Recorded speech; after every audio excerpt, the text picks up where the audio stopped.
এই নামের মাহাত্ম্যের কথা বারবার আপনারা শুনেছেন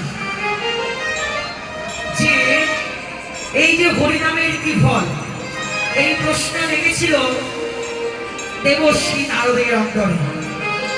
নারদকে সবাই চেনেন আপনারা, বিনা সুরে সর্বদা ত্রিলোক ঘুরে নারদ হরিনাম। একদিন নারদের মনে হঠাৎ প্রশ্ন জাগলো, হরিনাম তো করি, তাহলে হরিনামের কি ফল তা তো জানি না। যখনই নারদের মনে প্রশ্ন জাগলো, নারদ চলে গেলেন নারায়ণের কাছে, শ্রী হরির কাছে, বৈকুণ্ঠে হরির কাছে গিয়ে বলছেন, প্রভু হরিনাম করি বিনাশ করে বিশ্ব ব্রহ্মাণ্ড ঘুরে, কিন্তু নামের মাহাত্ম্য তো আমি জানি না, দয়া করে তুমি তোমার নামের মাহাত্ম্য আমাকে বলো। যখন নামের মাহাত্ম্য নারদের কাছে শুনতে চাইলেন, নারায়ণের কাছে, শ্রী হরি বললেন, নারদ আমি তোমাকে অবশ্যই নামের মাহাত্ম্য বলবো, কিন্তু তার পূর্বে তুমি একটু ব্রহ্মলোকে সৃষ্টিকর্তা ব্রহ্মার কাছে যাও। ব্রহ্মদেব চার মুখে নাম করেন, তিনি তোমাকে নামের মাহাত্ম্য অবশ্যই বলবেন। তখন নারদ ব্রহ্মলোকে ব্রহ্মার কাছে চলে গেলেন,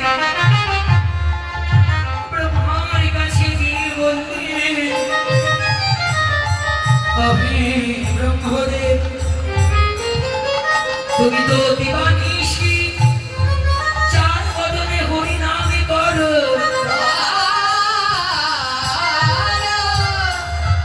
তুমি দয়া করে হরিনামে মাহাত্ম্য বলো।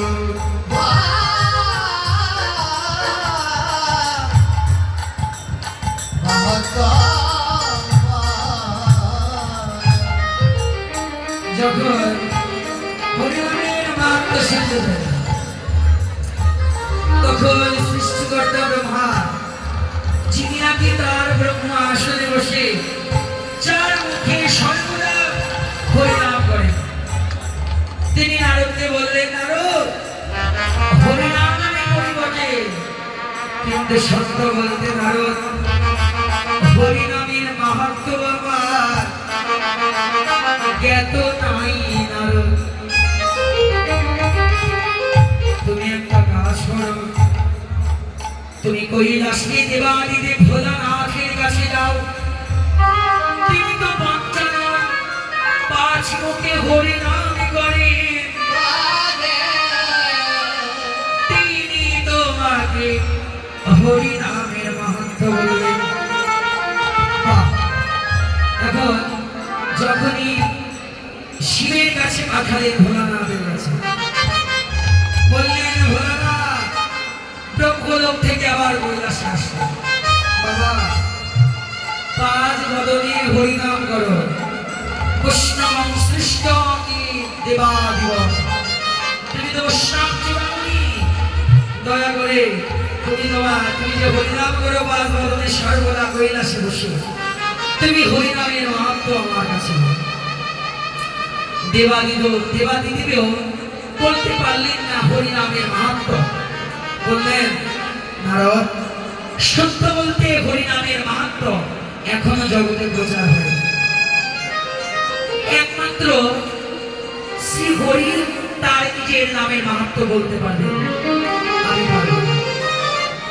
তখন নারদ মলিন বদন নিয়ে চলে গেলেন আপনার আবার বৈকুণ্ঠে শ্রীহরির কাছে, বললেন, প্রভু সৃষ্টিকর্তা ব্রহ্মা এবং দেবাদিদেব তোমার নামের মাহাত্ম্য বলতে পারবে, দয়া করে তুমি তোমার নামের মাহাত্ম্য তুমি নিজেই বলো। এই যে দেখুন ভজনের বিষয়, তখন নারদের কথা শুনে আমার প্রভু বললেন, নারদ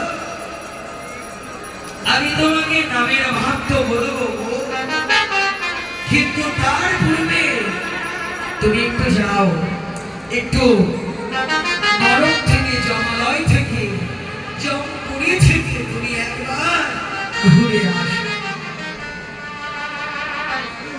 যখন এই কথা বললেন, নারদ অন্তরে বড্ডই কষ্ট পেলেন। আমি প্রভুর কাছে জানতে চাইলাম নামের মাহাত্ম্য, আর প্রভু আমাকে পাঠালেন জম্বু